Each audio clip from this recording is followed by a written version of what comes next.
জামিনে মুক্ত হয়েছেন জ্যোতিপ্রিয় মল্লিক। এবার বিধানসভার অধিবেশন আছে, সেই অধিবেশনে তিনি যোগ দেবেন, কিন্তু কোন ঘরে বসবেন তার জন্য একটা নির্দিষ্ট বরাদ্দ ঘর ছিল। তিনি মন্ত্রী ছিলেন, সেই ঘর সেই সময় তার জন্য বরাদ্দ ছিল, কিন্তু এখন মন্ত্রী নন, তাই সূত্রের খবর সেই ঘরে বসার অধিকার নেই জ্যোতিপ্রিয় মল্লিকের, এমনটাই বলা হচ্ছে। বিধানসভার অধ্যক্ষের ঘরের ডান দিকের লবিতে তার ঘর ছিল। জেলে যাওয়ার পর থেকে জ্যোতিপ্রিয় মল্লিকের ঘরটি বন্ধ, তার যে নামের ফলক সেটাও এখন নেই। ফেরত আসার পর তাহলে কোথায় বসবেন জ্যোতিপ্রিয়, এই প্রশ্ন।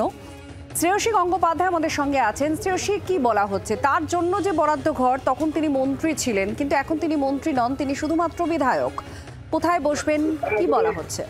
একেবারে দেখো, যে বিষয়টা তোমাকে জানিয়ে রাখি, এক্ষেত্রে কিন্তু নির্দিষ্টভাবে যে ঘরটি জ্যোতিপ্রিয় মল্লিকের জন্য বরাদ্দ ছিল, সেই ঘরটি ছিল হচ্ছে বিধানসভার অধ্যক্ষের যে ঘর, সেই ঘরের ঠিক দুটো ঘর পরে অর্থাৎ অধ্যক্ষের যে লবি, সেই লবির মধ্যেই ছিল ডান দিকের দিকে। এখন কিন্তু জ্যোতিপ্রিয় মল্লিক অ্যারেস্ট হওয়ার পর থেকে সেই ঘরটি বন্ধ হয়ে রয়েছে, এবং এমনকি ঘরের বাইরে যে তার যে নাম লেখা যে ফলক ছিল, সেই ফলকটিও কিন্তু এই মুহূর্তে আর নেই। কিন্তু এক্ষেত্রে যেটা প্রশ্ন উঠছে, যে এক্ষেত্রে যেরকম আমরা দেখতে পেয়েছি যে মানিক ভট্টাচার্য তিনি জেল থেকে ছাড়া পাওয়ার পরে কার্যত তিনি সেক্ষেত্রে বিধানসভায় এসেছেন, এবং বিধানসভায় এসে তিনি সেক্ষেত্রে বিভিন্ন কমিটি মিটিং এ যোগ দিয়েছেন। ফলে সেই জায়গা থেকে দাঁড়িয়ে প্রশ্ন তৈরি হচ্ছে যে জ্যোতিপ্রিয় মল্লিক তিনি ছাড়া পেয়েছেন, ফলে এক্ষেত্রে বিধানসভায় এসে তিনি কোথায় বসবেন, তার বসার ব্যবস্থা কি হবে, তিনি কি আগের ঘরেই বসতে পারবেন? যেটা বিধানসভার সূত্রে আমরা জানতে পারছি যে আগের ওই ঘর কিন্তু আর বরাদ্দ থাকবে না জ্যোতিপ্রিয় মল্লিকের জন্য।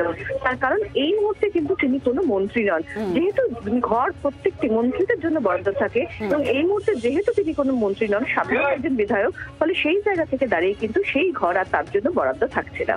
ধন্যবাদ। শ্রেয়সী গাঙ্গুলি আমাদের প্রতিনিধির সঙ্গে ছিলেন। বাংলার আওয়াজ, বাঙালির আবেগ, জি 24 ঘন্টা।